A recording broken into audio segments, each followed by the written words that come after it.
what does it mean to switch into a 10x mindset?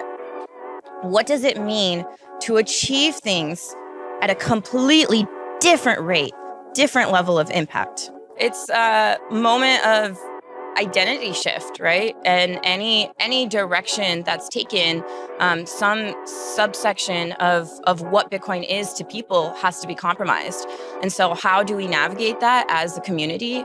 And it's not just one homogenous community, right? It's layers and bubbles and, interactions and all these superset of communities, because we're trying to build technologies that last lifetimes. All right. We got coffee. We're in Costa Rica. I don't even know if I can drink it. I've already had a surf. Nice. How was it? It was beautiful. Oh, good. The sunrise here is insane. And there was like 20 Bitcoiners out there. Wow. It was beautiful. Oh, that's so fun. Have you been down to the beach this morning? No, not yet this morning. Had a nice sunrise meditation. Oh, nice. Very Costa Rica. Love that. Well, Amiti, welcome back to the show. Thank you. The first time you were on the show, you were an intern at Chaincode, working on Bitcoin Core. You were the first female contributor to Bitcoin Core. Is that correct? First identified. Yeah. Yeah. And then since then, you went into sort of coaching. So do you want to start off by just telling everyone what you did, how you got to where you are today before Waye, and then we're going to get into Waye? Yeah. I guess my journey into Bitcoin Core was a series of passionate curiosities and good fortunes. My previous job prior to Bitcoin life, prior to learning about it, was working at this services marketplace called Simbi. And there it was all about trading and bartering goods and services. And there, one of the users of the platform was like, hey, you guys have this virtual currency and the vibe that you have is so right. You need to learn about Bitcoin. So he came into our office and just straight up orange pilled us. Flash forward, I'm doing a scuba dive weekend and sitting on the sofa of a hostel, like reading the Bitcoin white paper. Awesome. And my takeaway from that was not to understand what this thing is at all. It was that the internet is really fast. Mm-hmm. You can get a message out to all computers on the whole network in the entire world within 10 seconds. I mean, that does sound insane. Isn't that crazy? Yeah. We live in a very advanced world. Mm-hmm. But it compelled my curiosity. And so for years after, I just kept being like, what is this thing? How does it work? Does it work? How do I learn more? How do I get closer? And through that, years of, fading in and out, leveling up, getting closer, I eventually became a Bitcoin Core protocol developer. And what really compelled me was the peer-to-peer layer. The kinds of questions of, you are a node in an unknown network that's adversarial, but you need to collaborate with people in order to know what's the best chain, tell them what your transaction is, things like that.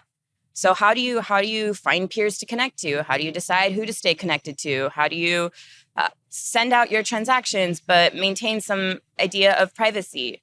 Those kinds of questions are what really compelled me and led to a series of protocol contributions that I've made. I'm proud of a lot of my contributions. I've changed how we broadcast transactions to make them more private.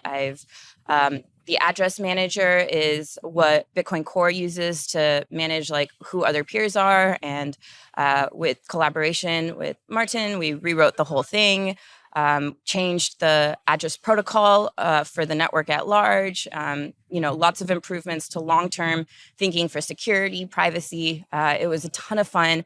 I love the intellectual challenge. It's a bit of an impossible challenge.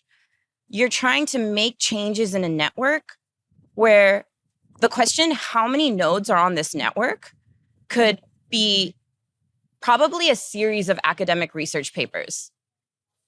Because 1, what's a node? Mm-hmm. 2, what's the network? 3, if anybody could know, that's a bad thing for the entire network. So So anyways, I had many years of having an amazing time working in the peer-to-peer layer of Bitcoin Core and the Bitcoin protocol. And then somehow kind of organically over time, I got pulled into this other thing that now has a name called Waye. And yeah, we can dive into that. When you first discovered Bitcoin as like a software engineer, is your first instinct to be like, I'm going to see if I can break it? Oh yeah, I think that was my first and my second and my third and my fourth. And I think till this day, I still hold the question of, does this thing actually work? Or what will break it? What do you mean, does it work? Because it does work. Mm-hmm. So what are you sort of questioning? Yeah, great question. It clearly works for certain utilities at certain points in time, right? Like there are many, many different ways in which Bitcoin works. Whether or not it will continue to work into future of unknown size, big question mark. Whether or not it works for everyone in the way it needs to work, big question mark. So to me, the thing that makes Bitcoin, the thing that makes it compelling and interesting is, we say censorship resistant, but it's really that no one can prevent anyone else from participating in the network. Yeah. And sounds fancy, but this is actually very primitive. Like if I want your shirt and I say, here, take my bag, no one can stop that unless they're physically here and they violently stop it. Mm-hmm. But in our digital age, and this transformed into any, tangible currency, if it was gold or if it was cigarettes in a refugee camp or whatever, right? Yeah. But in our digital age, people can just totally arbitrarily stop it. Even in America, one of the countries where money works best in all of the countries in the world, people's bank accounts get shut down on a daily basis, and the bank is not allowed to tell them why. Yeah. I've heard stories of people just like their bank account gets shut down and then randomly 6 months later, there's a check mailed to like their parents' house in a different country for the entire content of their bank account. Totally insane. And the scary thing is, and I think we'll probably start to see this happen, like, especially in the UK with their sort of crackdown on hate speech, however you define that online, is like, that's going to be another reason people are going to get their bank account shut down. Like we saw it happen to Nigel Farage, who's a totally like polarizing figure. Don't get me wrong, but he's still like, he's leading the party that is most likely to be elected next election. And he had his bank account closed down because of his opinions and his views. Like that's really scary. Yeah. So, but when you say like Bitcoin has to work for everyone, are you really saying it has to be freedom tech for everyone? That's the Bitcoin I'm interested in. Yeah. I think different people have different definitions of what Bitcoin is and what success looks like, but for me, the version of Bitcoin I care about are people who need money as a tool to achieve some ends, but for some reason aren't allowed that access, denied privilege of using this tool. And I think that's really silly. It's just a tool. And so Bitcoin being an option for them is the version of Bitcoin that is meaningful to me. With fiat money constantly debasing, wealth preservation isn't optional. That's why I recommend Swan Bitcoin, a team of dedicated Bitcoiners who work with families and businesses to build and secure generational wealth with Bitcoin. Strong relationships with clients are at the center of everything Swan does. A dedicated Swan Private Wealth representative, which is a real person that you can text and call, will help you build a Bitcoin wealth strategy using Swan's comprehensive platform of Bitcoin services, including tax-advantaged retirement accounts, advanced Bitcoin cold storage using collaborative self-custody, inheritance planning with both trust and entity accounts, tax loss harvesting, asset-backed loans, and more. Swan have helped over 100,000 clients since 2020, and if you're serious about acquiring and securing Bitcoin, I recommend Swan. Meet the team at swan.com/WBD, which is swan.com/WBD. If you already self-custody your Bitcoin, you know the deal with hardware wallets. Complex setups, clumsy interfaces, and a seed phrase that can be lost, stolen, or forgotten. Well, Bitkey fixes that. Bitkey is a multi-sig hardware wallet built by the team behind Square and Cash App. It packs a cryptographic recovery system and built-in inheritance feature into an intuitive, easy-to-use wallet with no seed phrase to sweat over. It's simple, secure self-custody without the stress. And Time named Bitkey one of the best inventions of 2024. Get 20% off at bitkey.world when you use the code WBD. That's bitkey.world and use the code WBD. This episode is brought to you by AnchorWatch. The thing that keeps me up at night is the idea of a critical error with my Bitcoin cold storage. And this is where AnchorWatch comes in. With AnchorWatch, your Bitcoin is insured with your own A+ rated Lloyd's of London insurance policy, and all Bitcoin is held in their time-locked multi-sig vaults. So you have the peace of mind knowing your Bitcoin is insured while not giving up custody. So whether you're worried about inheritance planning, rent attacks, natural disasters, or just your own silly mistakes, you're protected by AnchorWatch. Rates for fully insured custody start as low as 0.55% and are available for individual and commercial customers located in the US. Speak to AnchorWatch for a quote and for more details about your security options and coverage. Visit anchorwatch.com today. That is anchorwatch.com. I totally agree with that. When you say the sort of future threats to Bitcoin, will it continue to succeed? What do you see as the biggest future threat? Oh my gosh. So many. I think the conversation of the threat of quantum is really interesting, and I'm not at all the most informed, but several people who I consider very, very smart who have been engaged in this think that quantum is a very existential threat to Bitcoin. I don't think that's the only one. Personally, I look a lot at the social layer, and I think that in order for Bitcoin to be globally accessible money that anyone can use, we still have big changes that need to be made.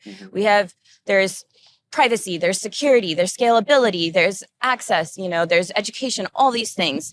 And so conversation that talks about, for example, ossification, or that social layer that prevents progress from being made in the name of preserving security, privacy, something like that. I think those are really, really big threats to ensuring that this technology can actually be something meaningful that lasts for lifetimes. Yeah, the quantum one I think is really interesting because I'm in no way a quantum expert, but I'm not going to bet against human ingenuity here. There's also billions and billions of dollars going into this. I think at some point they'll get a quantum computer that's probably good enough to crack elliptic curve cryptography. That's the one that's going to crack, isn't it?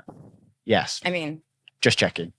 amongst other things, but getting smashed by leaves. But if that does happen, I also believe that there's going to be Bitcoin developers. There's already BIP360 where they're working on things that will be quantum resistant addresses. The problem I have though is, again, on the social layer, what do we do with old coins and that whole debate? Because the idea that we go out and confiscate old coins because they could potentially be stolen by an attacker is just a non-starter for me. As soon as you break Bitcoin's property rights, this is, to me, that's Bitcoin failing anyway, regardless of any quantum attack. I think it's going to get pretty spicy over the next few years. Totally. Yeah. It's a moment of identity shift, right? And any direction that's taken, some subsection of what Bitcoin is to people has to be compromised. Yeah. And so how do we navigate that as a community? And it's not just one homogenous community, right? It's layers and bubbles and, interactions and all these superset of communities.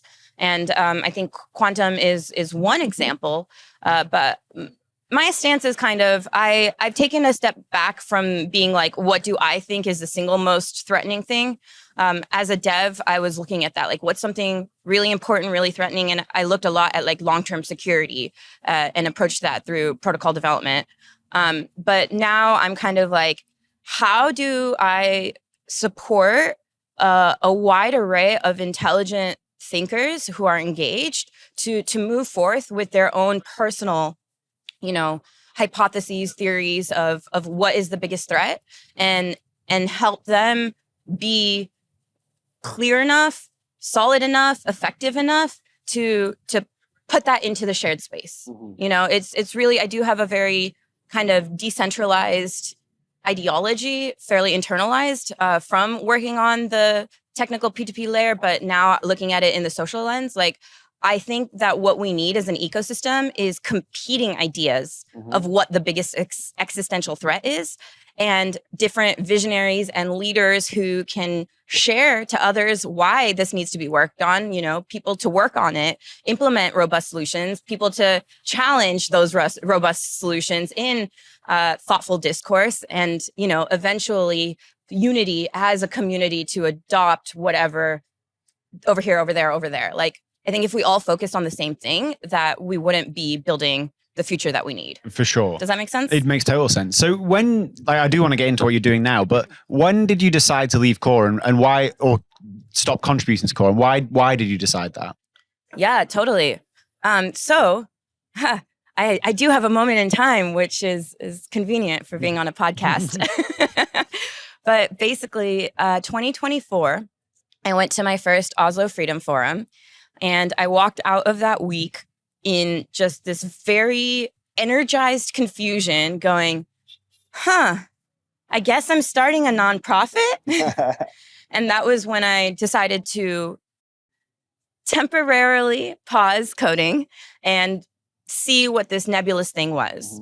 So the journey has been a lot longer. Before that, I had organically started coaching people and doing that in addition to doing my full-time coding job.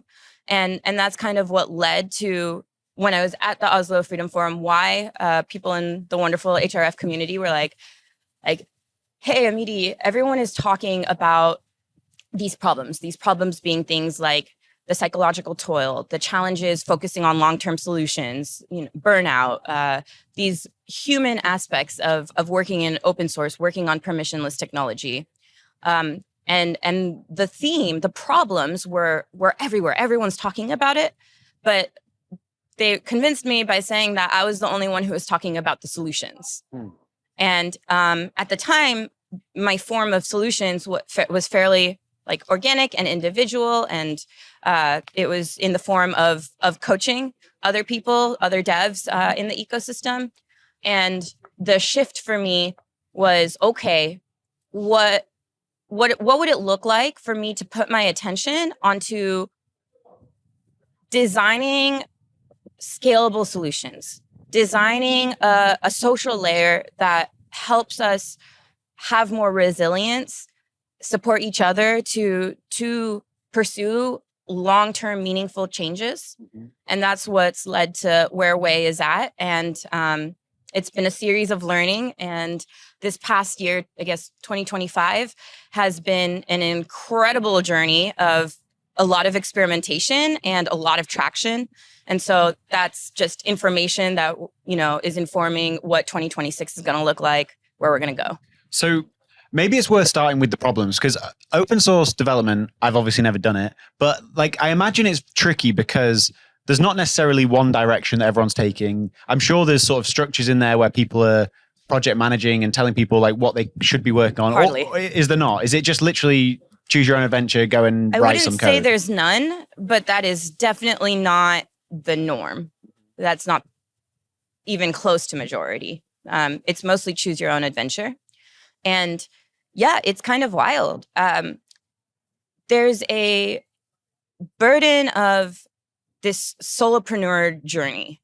And, it goes beyond devs. I think it really applies to people who are independently working in general, but specifically in this ecosystem. There's trends, but let's use the example of me as a dev and the grant ecosystem. And this is the case for many, many other people.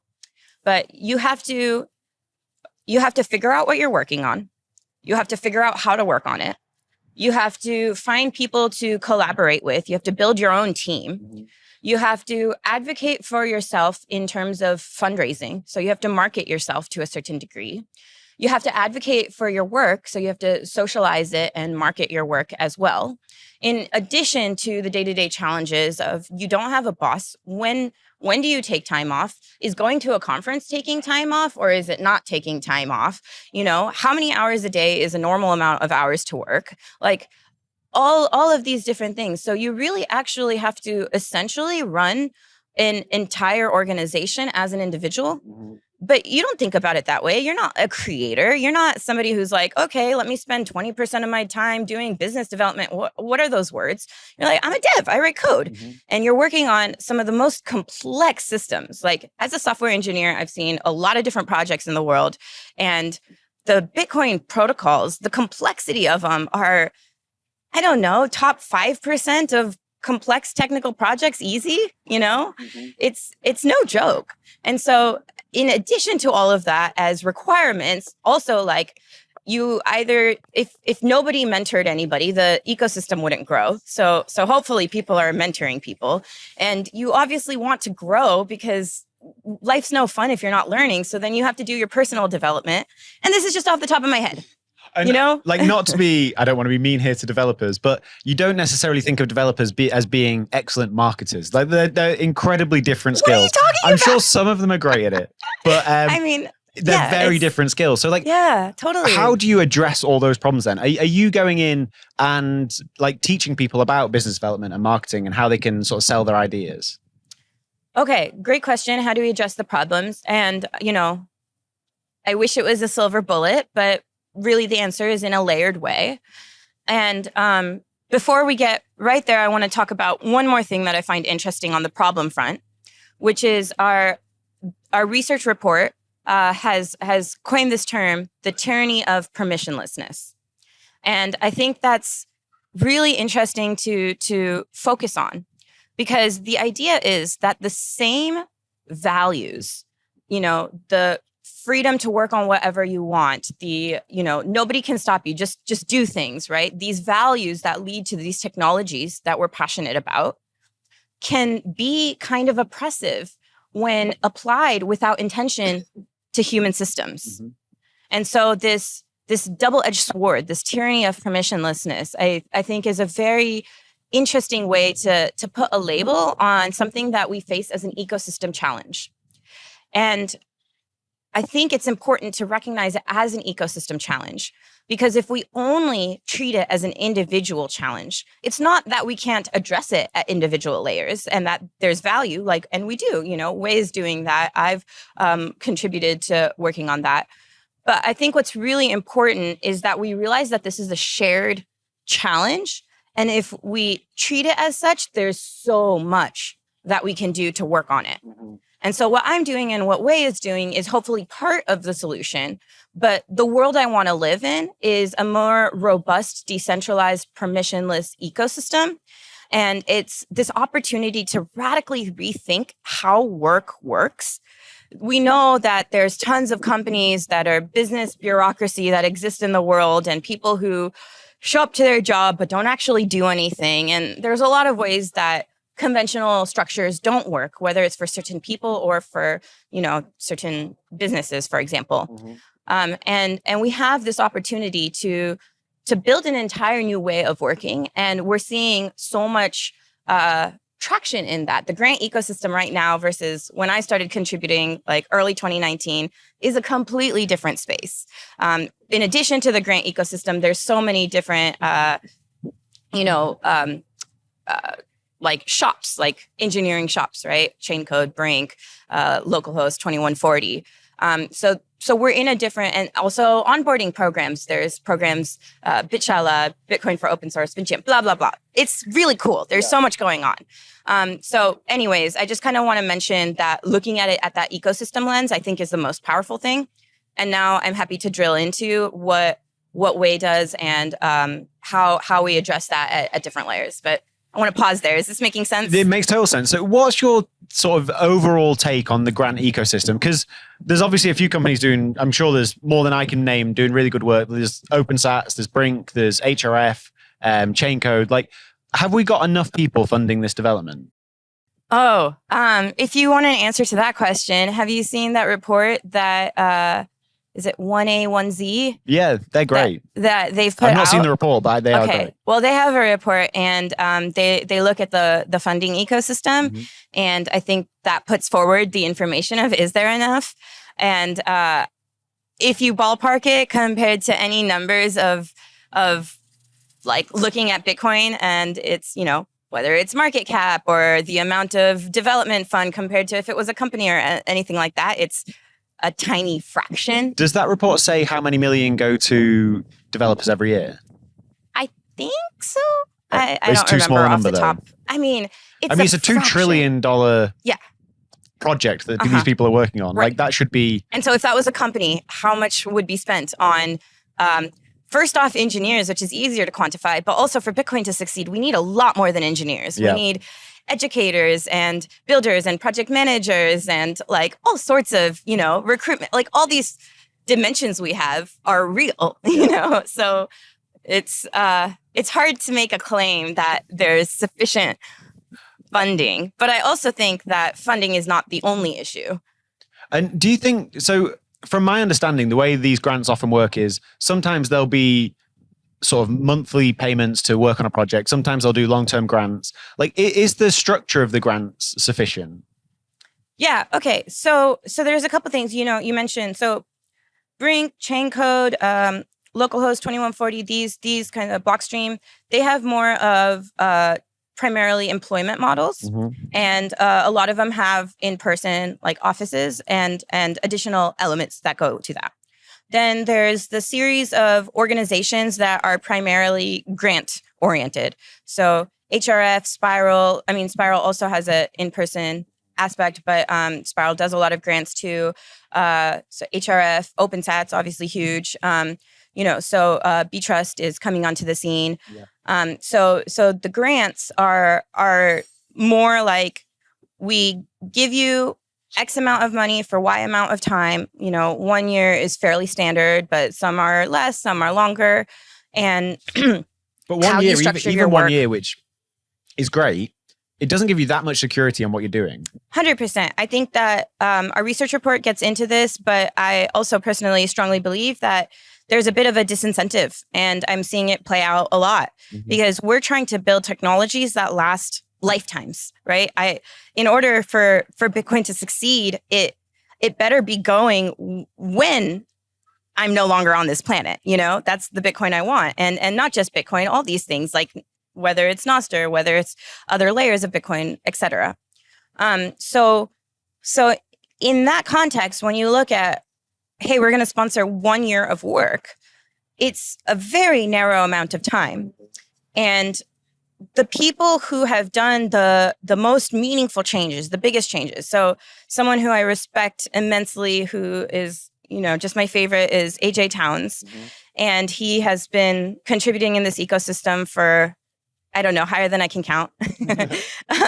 But I've gotten the privilege to, witness his expertise, his contributions up close. And he will incubate research ideas for years. I kid you not, 3-4 years before they actually see potentially, there will be 3-4 years he's been working on something that doesn't actually make it to the GitHub repo. And I think that, I understand that the position of like giving out grants, there has to be like some evaluation of is this working? But I think that giving year-long grants, especially to people who are later in their journeys, is a bit of a disincentive. And I see, for example, research being deprioritized over things that are more tangibly observable, such as PRs and reviews. Yeah, that's really hard though. I understand from the people who are giving the grants out, like why that's tricky, because you need to see progress, but like thinking is progress. And how do you kind of benchmark that and say, yeah, you're still hitting your goals, or like it's a very tricky thing to try and manage. Totally. And yeah, it's definitely not an easy challenge. Our researcher in the report made the recommendation of basically doubling the amount of time. So if you demonstrate that you did good with a year, then next time 2. Then if you demonstrate that you did good with 2, next time 4, like, et cetera. That was the recommendation there. I also think there's a difference between like deliverables versus code. just because you're doing research doesn't mean that that should not have a deliverable, whether it's thoughtful posts on delving, or maybe it could be in a GitHub issue, or it could be working groups. There are ways to involve the community. And if you're working on a long-term research project, it is very important that you involve people, because if you're like, hey, I went in a hole and contributed or thought about it for 5 years and I came out and I have this really cool thing, that might work if your name or your pseudonym is Satoshi. But for 98% of the people, it's like, do you want to be like, just wake up one day and be like, okay, I need to spend the next 6 months reviewing something that someone worked on for 5 years? Like, that's very overwhelming and not very enticing, you know? So collaborating with thoughtful contributors who have domain expertise is a very important part of project success. And so there's a difference between isolation versus long-term, you know? Yeah, that makes sense. So what kind of projects are you working with? Because this isn't all just core developers, is it? No, definitely not. I think this past year, Waye has supported over 35 open source projects, which are all in the Bitcoin and Friends, like Bitcoin and Nostr ecosystem, which is kind of wild. I definitely can't name them off the top of my head, but it is shocking. And I think it's really important for people to realize how many different projects are in this open source permissionless thing. Like even in Bitcoin itself, there's Bitcoin Core, but even other Bitcoin like implementations, whether it's BDK or Rust Bitcoin, and then you have the whole school of Lightning, and then you have additional projects that might be a bit more, researchy, but also relevant, their findings. And then there's Nostr and a whole slew of projects over there. So there is a lot, and I think that's something that I very much want people to hear, because I have the good fortune of getting exposure to these things, but it's funny. I feel like in a way, it's kind of like 5-year-olds playing soccer or football for the international audience. And everybody's just kind of like running to the ball being Bitcoin Core. But in order for Bitcoin or even Bitcoin Core to succeed, for example, like research layers as well, right? There's people who have made such meaningful contributions to the Bitcoin protocol who have never touched Bitcoin Core code. And yeah, there's mailing list, or delving is really, I think, a much more thoughtful discussion place these days. And yeah, there are so many different ways to contribute. And so you have to, if you're interested in understanding the space, you have to make sure to put some energy into mapping the field, not just staring at the soccer ball. And if you're interested in doing that, I think a good place to look is, for example, if you go to Spiral's page, HRF's page, OpenSat's page, and you see the projects they support, they have these huge lists of projects that they're supporting. And I think that's high signal. What if you could lower your tax bill and stack Bitcoin at the same time? Well, by mining Bitcoin with Blockware, you can. New tax guidelines from the Big Beautiful Bill allow American miners to write off 100% of the cost of their mining hardware in a single tax year. That's right, 100% write-off. So if you have $100,000 in capital gains or income, you can purchase $100,000 of miners and offset it entirely. Blockware's mining as a service enables you to start mining Bitcoin right now without lifting a finger. Blockware handles everything from securing the miners to sourcing low-cost power to configuring the pool. They do it all. You get to stack Bitcoin at a discount every single day while also saving big come tax season. Get started today by going to mining.blockwaresolutions.com/WBD. Of course, none of this is tax advice. Speak to your accountant or tax advisor to understand how these rules apply to you, and then head over to mining.blockwaresolutions.com/WBD and you'll get 1 week of free hosting and electricity with each hosted miner purchased. Do you wish you could access cash without selling your Bitcoin? Well, Ledger makes that possible. They're the global leader in Bitcoin-backed lending, and since 2018, they've issued over $9 billion in loans with a perfect record of protecting client assets. With Ledden, you get full custody loans with no credit checks or monthly repayments, just easy access to dollars without selling a single sat. As of July 1st, Ledden is Bitcoin only, meaning they exclusively offer Bitcoin-backed loans with all collateral held by Ledden directly or their funding partners. Your Bitcoin is never lent out to generate interest. I recently took out a loan with Ledden. The whole process was super easy. The application took me less than 15 minutes, and in a few hours, I had the dollars in my account. It was really smooth. So if you need cash but you don't want to sell Bitcoin, head over to ledn.io/WBD and you'll get 0.25% off your first loan. That's ledn.io/WBD. So help me understand what you actually do. So if you're a Bitcoin company reached out to you, they're working on something in, I don't know, eCash, for example, like what do you do when you go in and you talk to them? What does coaching actually look like? Okay. Yeah. All right. What is Waye? Great question. So Waye it's executive coaching for freedom tech builders. What does that mean? Executive coaching is a little bit of an umbrella term. What we're focused on is helping people build things that matter and do it for the long term. That's the goal. And this past year, we've run a lot of different experiments and programs and projects, et cetera. And what's really gained the most traction is this coaching thing. And so what we're focusing on is doing it two ways. One is individual coaching, and the other is group. So what is coaching? What does that mean? We look at the models of the world around. If you look at anyone who's excellent at what they do, whether it's an athlete or a musician or a startup like entrepreneur executive or Oprah, like anybody, they all have a coach. Because when you reach a certain point of excellence, having somebody else focus on, okay, what can get you that last mile so that you can focus on actually doing it is well known. Like, what athlete that is a superstar doesn't have a coach? That's silly, right? And so that's the aspect. It's getting systemic support, having coaches focus on like, here are shared problems and here are shared solutions so that the individuals can focus on building the thing that matters.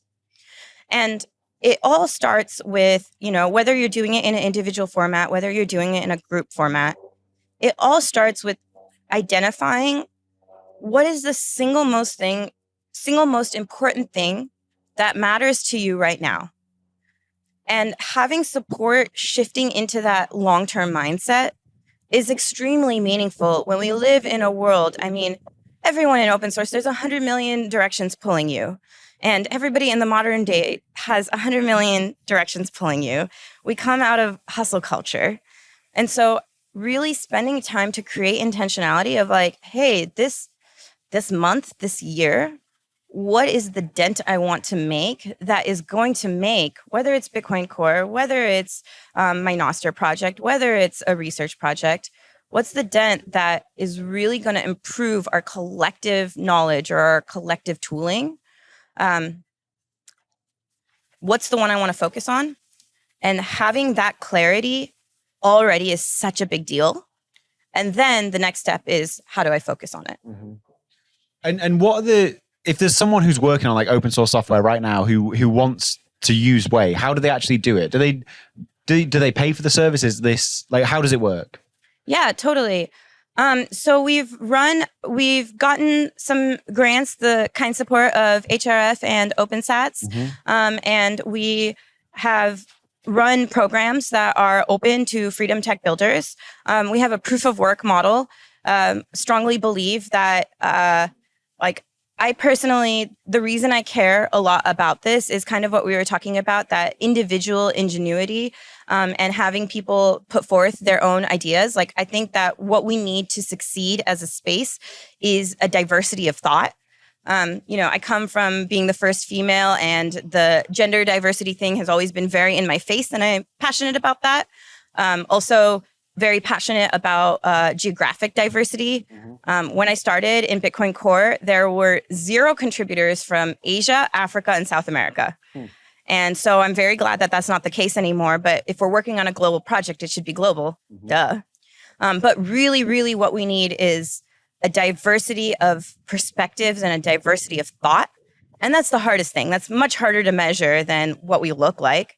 But that's the critical thing that I believe leads to the security, resilient success of these projects. And so because of that, we've gone with this proof of work model of, if you're making contributions that matter, we want to help you do it well and do it for the long term.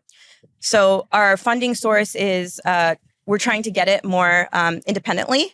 And, if any donors out there want to contribute to supporting the good people working on open source infrastructure, hit us up.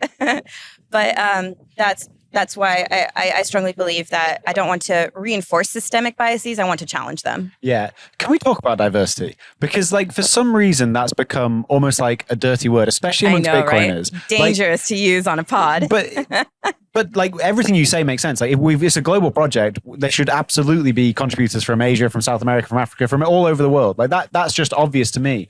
But why do you think it's become such a sort of hot button topic? Especially, I don't want to get into the whole NOT's core stuff, but the NOT side of that, I've been really pushing the problem with diversity in core and things like this. I can't really comment on speaking to that perspective. I'm not very familiar with it. I'm hardly on Twitter, things like that. But I can talk to you about my work at the protocol level in Bitcoin Core. And I think that contextualizes the way I approach it. So I worked a lot on security, right? And one of those aspects is in an adversarial environment, you can only connect to a certain amount of peers. Because if I connected to everyone, that would require so much resource that you no longer could run Bitcoin on a Raspberry Pi, or you'd have to have a supercomputer. Maybe that cost is prohibitive, right? So limited amount of slots, adversarial environment. You need to choose. We make 8 full relay outbound connections by default, 10, 2 additional block relay only, so 10. You have 10 slots from this entire world of Bitcoin nodes. And how you choose is very important. If you choose wrong, you could actually not be connected to the main network. You could actually be eclipsed and connected to one entity that you perceive as 10 different entities. So very big risk, right? Or very big consequence, I should say. And you want to mitigate the risk because the consequence is so high. How do you mitigate the risk? You know very little about your peers. What we do from a purely technical point of view is we try to get as much diversity as possible along as many different indices as possible. So we take every piece of information we can get. We look at, IP address range. We look at what network are you on? When was the last ping time, response time? What kinds of information are you advertising or not? We get our hands on any piece of information possible and then try to maximize diversity or variability, whatever you want to call it, along each one of these. And this is the strategy for security. This is the strategy for privacy. Because you don't want to be connected to 10 nodes in one server room. If you are, that is an eclipse. That is a risk of, and it could be an eclipse attack if it's more intentional and targeted. If we do that at the network level, you could have a partition risk, which would be game over. If we had 2 separate Bitcoin networks, I really think that would be game over. So that's what we look at, is we try to maximize variability. And so, this word diversity comes very loaded.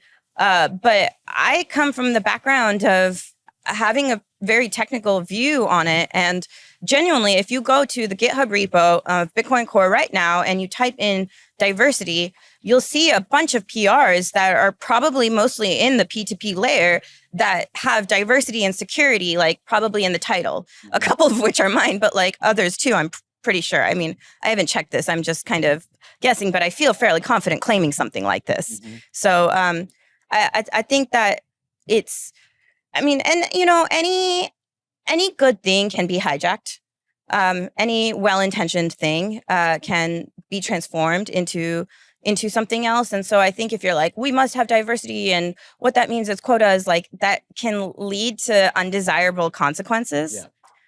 So how I look at it, going back to what Waye does and looking at the individual layer, and this relates to my own journey. What I saw is that a lot of times we see these experiences where, okay, let me talk about an individual, someone I respect very much. Her name is Stratosphere. She's a Bitcoin Core contributor in South Asia. And she came onto the project through Summer of Bitcoin and contributed straight out the gate to BIP 324. Super cool project, right? What's 324? End-to-end encryption. Okay. So awesome for security, privacy, something that really moved the needle in the Bitcoin protocol. And so she demonstrated incredible just talent, passion, ability to execute. But after that project, she was sponsored to work on Bitcoin full time. And after, there was really a lull in productivity. If you looked at it externally, you could wonder, what is she doing? She's not doing anything. You don't see any work products. But if you zoomed in and looked closely, she was showing up every day. She was engaging very deeply and technically, working really hard. But the problem was that she would review a PR and she would have these amazing notes in a different place.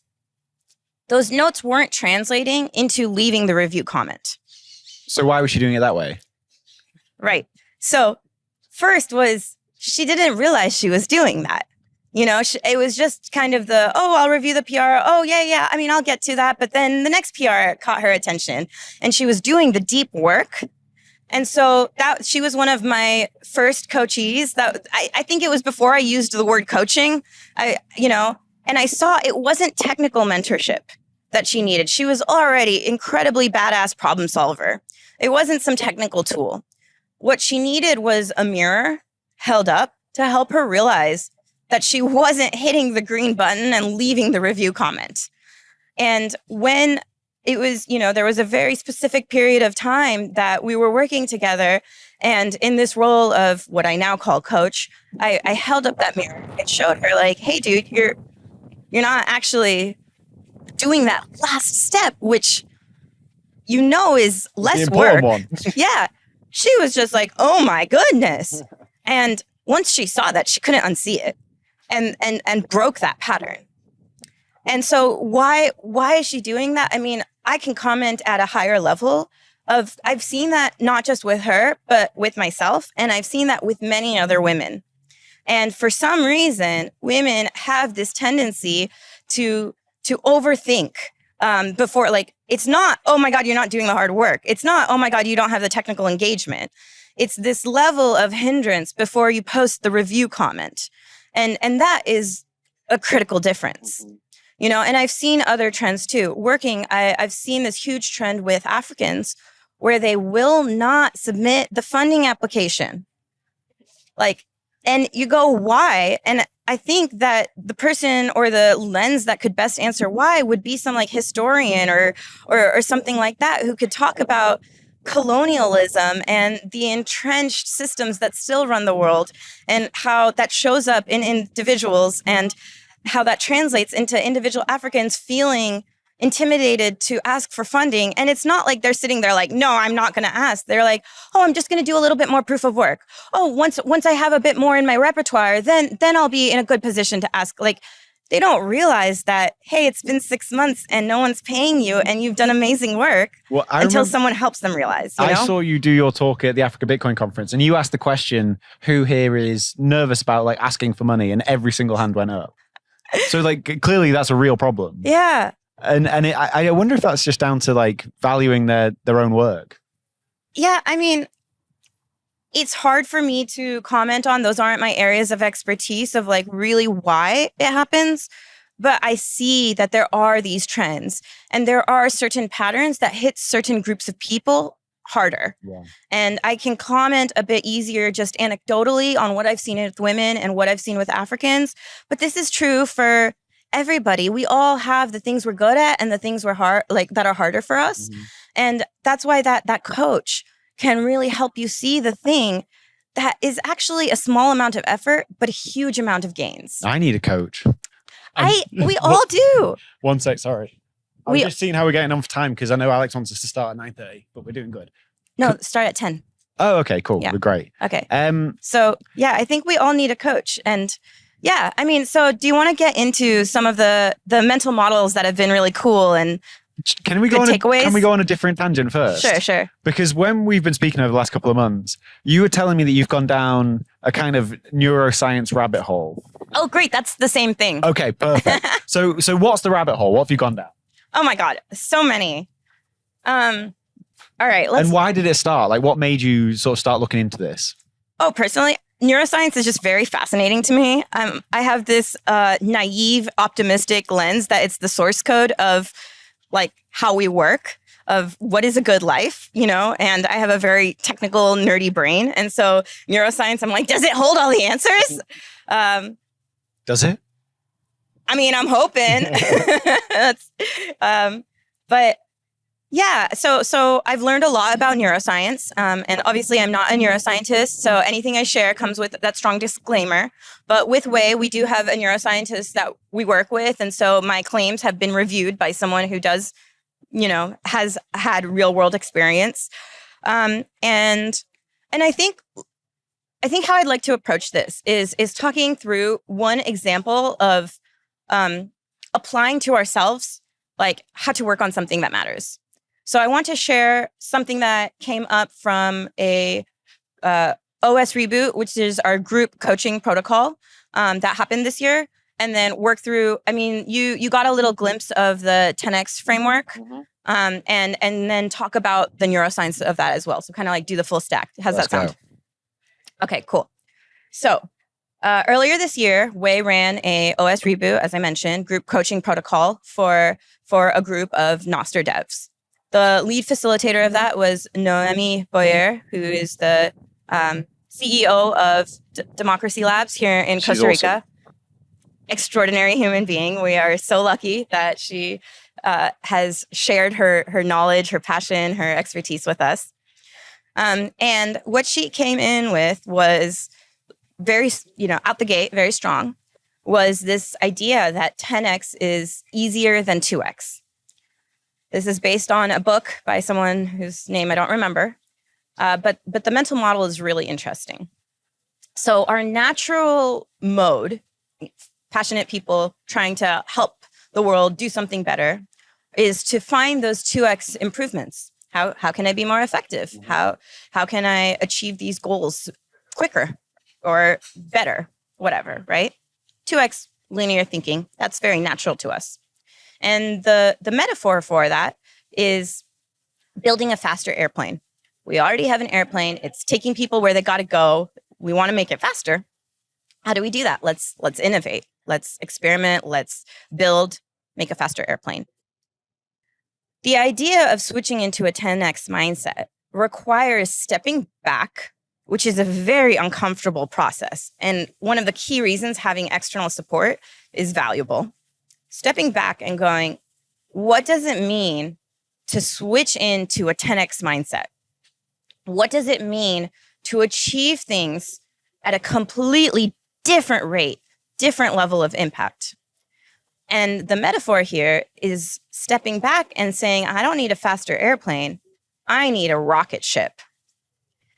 And the concept is that having a 10X mindset is actually easier than having a 2X mindset, because good luck making a plane go as fast as a rocket. This isn't like iterating, it's completely rebuilding. Yes, it's exponential rather than linear thinking. Mm-hmm. So I'm going to give the example of Pablo F7Z, I think he goes by on the internet. Do you know him? He's like the Noster dev. Noster dev. Yeah. Another extraordinary human. Builds like one project on Noster every week or something. Right, exactly. Yes, that's great. Also is on Waye's board, but also participated as a dev in this reboot that Noemi was the lead facilitator in, and got exposed to this 10X mindset, this concept. And he set a 10X goal to, his context was that he was at the computer screen all of the time. He was saying that sometimes he would tell his family he's asleep, but then actually be working because there's too much to do. Are you kidding me? Have you seen the world we're in? There's way too much to do. How can you turn off the computer, let alone your brain? Which is something that I think many of us share this experience of, And so he was probably sleeping 4 hours a night, just like, oh my God, gotta go. And, which quick tidbit, our research finding had a kind of disturbing finding that as seniority increased of contributors in the ecosystem, the sustainability decreased. because they're not sleeping, they're not paying any attention to like their own health. Because there's, oh my God, yeah. Exactly. Yeah. Which like, oh boy, came out of like an academic research, interview. Anyways. That's a really weird thing though, because it's so obvious that you need sleep to be productive, but it's so easy to fall into the trap of being like, I've got too much to do. I'm going to sacrifice sleep. 100%. 100%. So Pablo, one of the many who's found himself in this situation, making amazing things that people are using, right? Leading a lot of expanding our communal minds as to what is possible. But his 10x goal was to spend 4 hours a day in front of a computer while having stronger day over day productivity, stronger day over day impact than before. That was his 10x goal. And he is well on his way to achieving it. So how he has done this is he's built this incredible AI tooling, which is a series of autonomous agents that are essentially working as a team. You hire somebody who's the project manager, you hire somebody who's the, designer, you hire different devs who have different approaches, and this one's going to focus on fuzz testing and that one, whatever. And so they are all interacting with each other to challenge each other to iterate. And there's touch points of human interaction. I think he also has trained different AIs to model his own mind. And he actually called this project 10X after this mental framing, which is that's awesome, mind-blowing. And yeah, I love this story because he's living a richer life while achieving more. And I really believe that when you're aligned, when you're internally aligned and you bring that into the external world, that's where real impact occurs. So the idea of spending 4 hours at your computer instead of 10 or whatever he was doing is that you spend 10. I think that's an underestimation, but we don't know. but is that you're spending the hours when you're in the right state of mind to actually do work rather than just sitting there because you feel like you need to be sitting there? Yeah, I mean, in order to really dive into his experience, we would need to summon him. But I think there's one element of we all find ourselves, okay, so flow state, the research shows high achievers across all fields of study, whether it's physical domains or more intellectuals, whether it's, musicians or mathematicians or athletes, etc. But flow state, high performers, top less than 1% of their fields, do not achieve more than 3 to 4 hours of flow state per day, which contextualize that to what we as knowledge workers think we're supposed to be spending in front of a computer. And I know that when I started measuring my focus time, I was so embarrassed. I didn't know this fact about 3 to 4 hours. And I was so embarrassed that I was like working between 2 to 4 hours a day. And at the time, I was like, I am never going to tell anybody about this. Like, oh my God, they're going to think that my imposter syndrome isn't a syndrome. It's real. I am an imposter. Like that was what was going through my mind, But I feel like so I'm the exact same. Like there's no way that I can be productive for 8 hours a day. Like I think I've got a bit of ADHD as well, which doesn't help. But like there's times where I'll sit down in front of my computer to do work and I'll start doing something and I'm just like, I can't do it now. Like I'm just not in the right state of mind. I'll have to go and like sit and read and have a coffee or whatever, come back. And then like sometimes you'll sit down and it's just like, you're on. Totally. And I don't know, the thing that I don't know is how you're in the right state of mind when you're going to do some work. Totally. Yeah. So, I mean, I think that the research around flow state is very relevant here. And there's a couple of different attributes of like, how do you know if you're in flow? And there's also, how do you set yourself up for it? And so things of like, how do you know you're in flow are things that are probably relatable. Like everybody's experienced it somewhere, which is like total absorption in the activity at hand. It's intrinsically rewarding. You're kind of having a good time, but you're also convinced that there is these feedback loops of like, I'm getting somewhere. Yeah. There's a dilation of time. Like you have a loss of sense of how does time work right now? So those are indicators that you're in flow. And I know them when it's happening, but it's when I'm like, if I'm not on my computer, it's like, I don't know whether to be like, right, now's the time. You're in a really good state of mind. Go and do some work. Totally. So how do you set yourself up for success, right? And this, like, based on my understanding of the research, you know, there's a couple different things. Like, one is strong intent. Before you enter the block of time, you should know exactly what you're working on. And what you're working on is also like feeds into how do you know if you're making progress on it. So that should be identified before you enter the work block. That's one. Another one is removing distractions.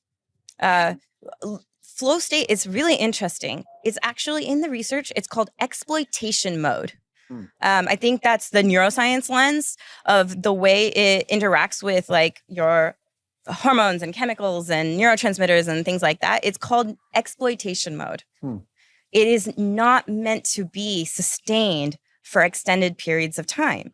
So this is the critical piece that I think we're all missing. Those other ones, like, know what you're doing, remove your distractions, like, okay, like, we kind of know. Whether or not we're doing it, we know. The one that I find most interesting and most difficult is to recover effectively. And what does that mean? It means some tangible things, like to re-up your glucose stores, you need to eat food. Hydration is really relevant, like those kinds of things. But the critical piece that is central to motivation is dopamine. And for those of us who have ADHD, which I strongly believe is overrepresented in our space, but dopamine is relevant to everybody. And in order to replenish your dopamine stores, you need to let up on yourself. The metaphor I like is like, you can't refill gas while your car is still going. And this is an oversimplification, but it's relevant as a mental model to think of dopamine as a limited supply, because it's kind of like rate limited. And if you have too much or too little, it's actually like psychosis or schizophrenia, or it's good that it's rate limited. Yeah. So thinking of it as a fixed supply. And so flow state feels good, right? I'm productive, I'm having a good time, I'm focused, right? And so it's very natural to have that addictive quality of it. I'm in it. Let me just keep going. I don't know when it'll come back. Like, let me get every drop of it that I can get. This is really natural. Do you relate to that experience? 100%, yeah. I mean, yeah, me too, right? So truly though, if you want to encourage more flow state in your life, ending it well, saying, I'm done now, and not, I have nothing left in me, but like, I've done a good amount. I'm going to stop there. I'm going to feel good. And for some people, there's so much guilt-driven development in this space, not just with developers, but like with everybody in this ecosystem, that I've gotten the feedback that like feeling good about yourself, like that's impossible. So I was like, okay, what if we just acknowledge that progress was made? They're like, okay, that maybe I could do that. But like closing it, saying I've made progress, saying, wow, I'm happy with that progress if that's possible. And stopping and saying, I'm not going to continue right now. I'm going to come back later. That's really the way that you can let up on trying to squeeze every drop of dopamine out, and giving yourself that mental rest is going to help you regenerate not just dopamine, but also norepinephrine and other neurotransmitters that are necessary to that process to help bring more flow state into your future life. I also think we need exercise and hang out with people. So I'm pretty good at exercising, and the thing that I think we need to normalize is having a nap. Like a 20-minute nap in the afternoon honestly makes me so much more productive. There must be a reason Google put like sleep pods in their offices. Like there must be some science behind that. But I cannot do 20-minute naps. I'm just out for like 2 hours and I'm like, oh. Oh, see, if I sleep for 2 hours, I'm dead. Like, no, that's what happens to me if I try. You just gotta set an alarm, Amiti. Come on. You don't think I try that? But the thing that I found, again, I think this is because I've got ADHD, is I have like an office at home where I do all the podcasts from. Works great for the podcast. I cannot work in there. And I think it's because there's like multiple screens. I need to be like on just a single laptop so I can't get distracted. And I like to go out and like work at a coffee shop or something where there's other people around. Yeah. Even if I'm not talking to them, I just don't like being completely isolated on my own. Totally. I mean, I love it. I think you know what works for you, and that's what's really important. and each of us finding like what our own cadence is. And then also the fun thing is what works for us changes over time. Yeah. And which goes back into why it's so helpful to have some additional support for like coaches and people who are learning the research so you don't have to. I mean, that's part of it. My journey, it's like the way I have fallen into nerding out about all of this was as an independent worker, working in my room alone, caring deeply about these projects, wanting to be more effective. I was like, oh, how do I be effective? And then I took on an entire other job of like researching, learning, thinking, project managing, blah, blah, blah, blah, blah.